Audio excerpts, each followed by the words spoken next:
Okay, we're live.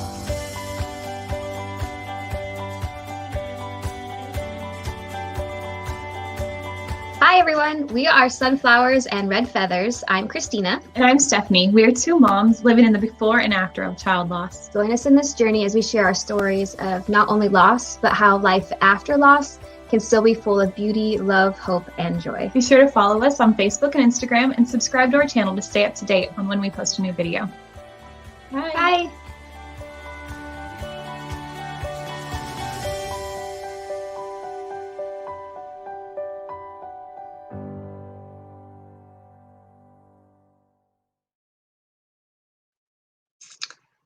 Hi, everybody. We are Sunflowers and Red Feathers. I'm Christina. And that's Stephanie. So welcome to this episode of our podcast. This week we decided to talk about something that's kind of near and dear to us, which is finding your new tribe. So one thing that happens after you lose your child is every aspect of your relationships kind of change, whether that be with friends or family. And one of the biggest, I think, trials, besides the fact that your child is gone, is relationships. So we thought we would talk about how we found our new tribes, give a little bit of background to what happened with us personally, and then give you some resources and ways to help you find good relationships to move forward through your grief journey. So the first topic that we wanted to talk about was how you lose friendships and how to kind of maintain friendships after your child dies. So we found this article in Still Standing magazine that I really felt was helpful. It talked about relationships with friends specifically. And one of the reasons that people may, or that you might lose like friendships, is that people just really don't know how to react or what to do when your child dies. And I had that happen to me personally with a lot of my friends. They may start to feel like you've abandoned them, which, if you think about it, is horrible, because like you're the one who's struggling, right? You're the one who lost your child, and yet people who feel you backing off feel abandoned. And so instead of reaching out to you, they may just be like, okay, and just cut ties and walk away. Another thing that might be going on is if people in your friend group have friends that are like similar to your kids' age or something like that, they might feel like being around you and bringing their children around you is a trigger. And so they might feel guilty about the children that they still have. And so like even just with Stephanie and I, her son, Philip, right, is Mason's age. So when we first started talking, Philip was around 2-ish, which my son was 19 months. And so even though she had just lost her son, she asked me like, hey, do you want me to come alone? Because I have a son that's Mason's age. And I had to think about it. And I was like, you know what? No, that's okay. And it was hard, but I could definitely see how that could steer friends away. What was your thought process behind that, Stephanie? Because I didn't even think about it at first.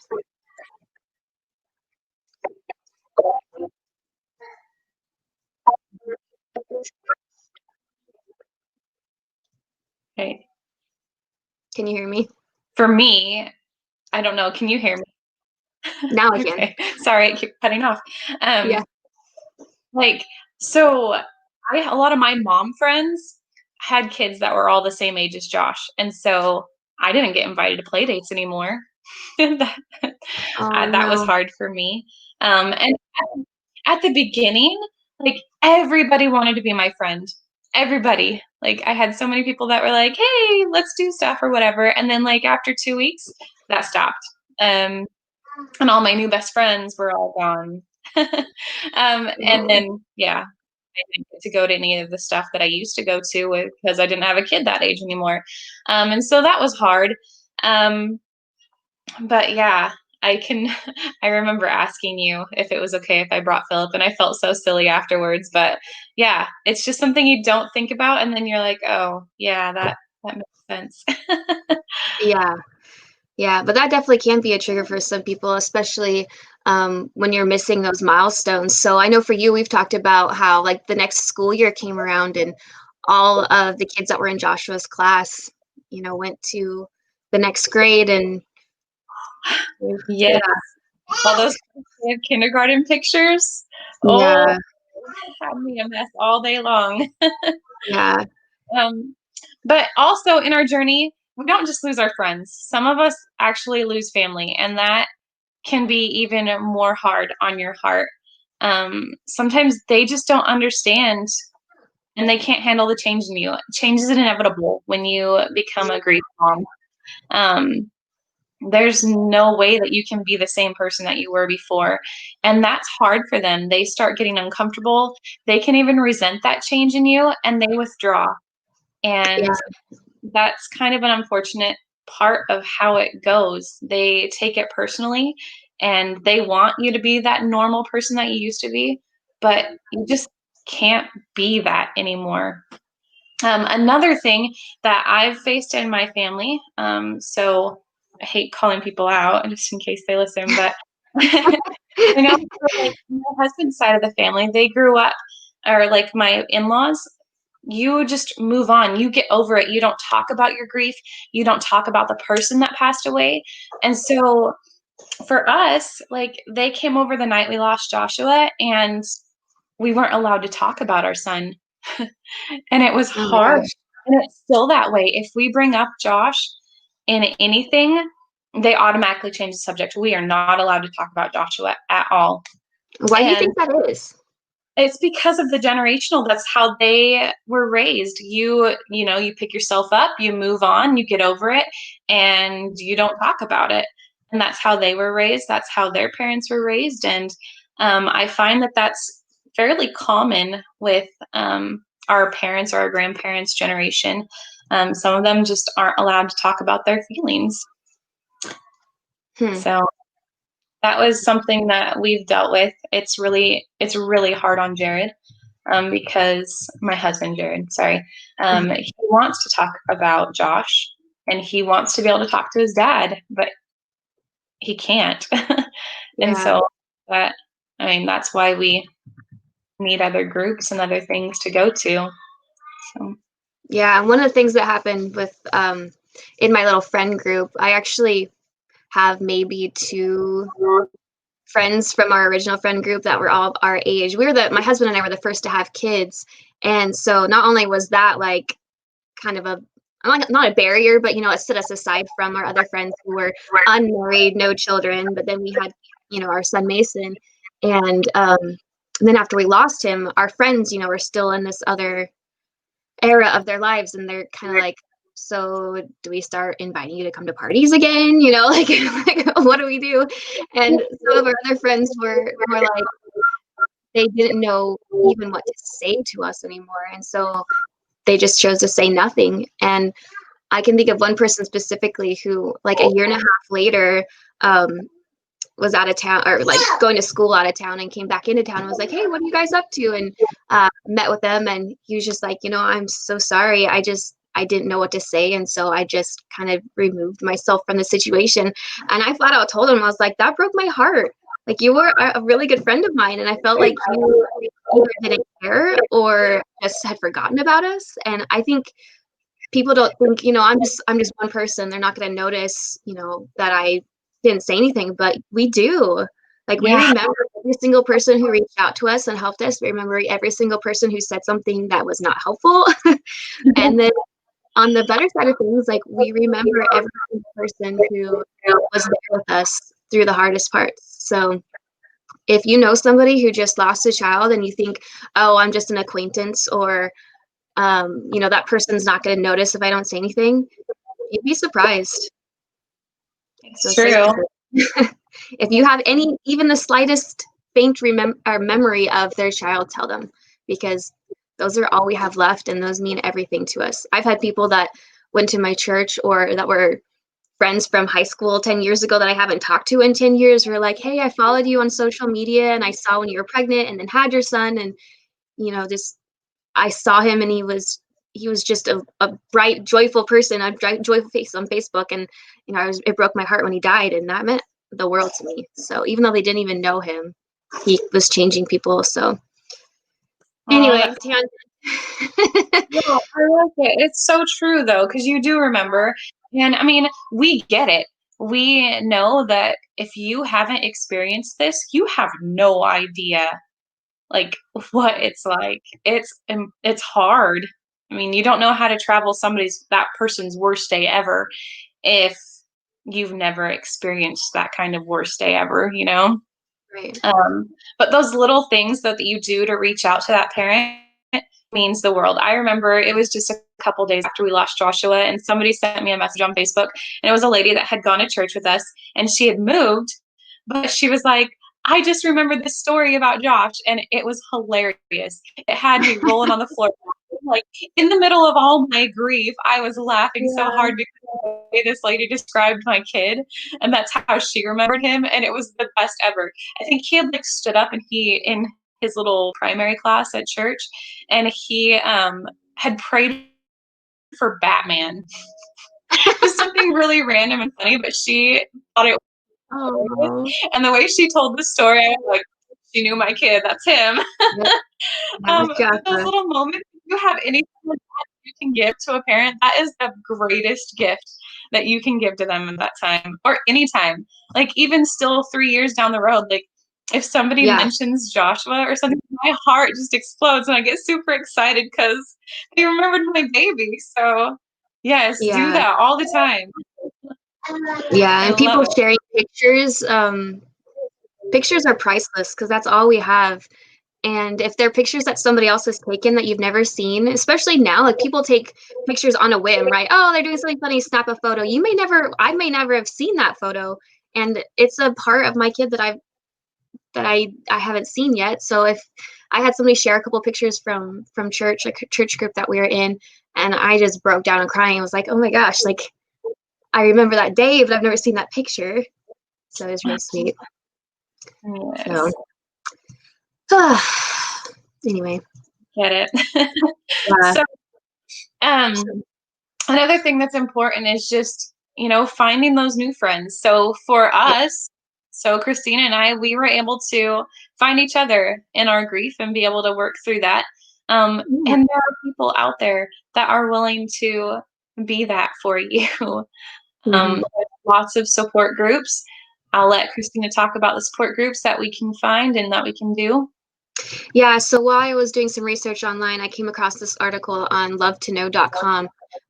If you're watching our YouTube video, I have a link, or not a link, but the title right there.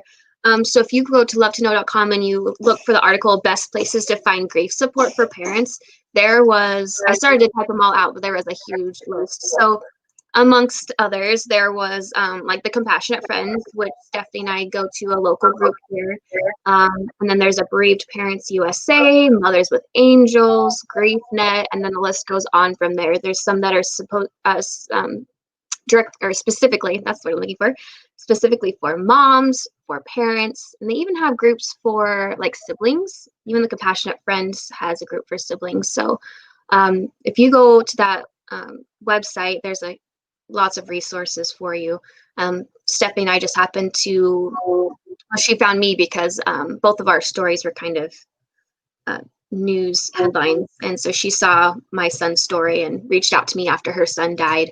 But whatever it may be, Facebook, Instagram, finding somebody, just one of the things that really stuck out to me on another article was how bereaved parents share, and this is a quote, share an unspeakable bond. There's this blog called A Bed for My Heart, which if you follow it, she's got some pretty good articles. And one of them is called 7 Things I've Learned Since the Loss of My Child. And I think I've read that article like 1,000 times because it pops up all the time. So whatever they do for marketing, it's working. But I'm going to go ahead and read this paragraph from her article about how bereaved parents have an unspeakable bond. It says, in my 7 years navigating the world as a bereaved parent, I am continually struck by the power of the bond between bereaved parents. Strangers become kindreds in mere seconds.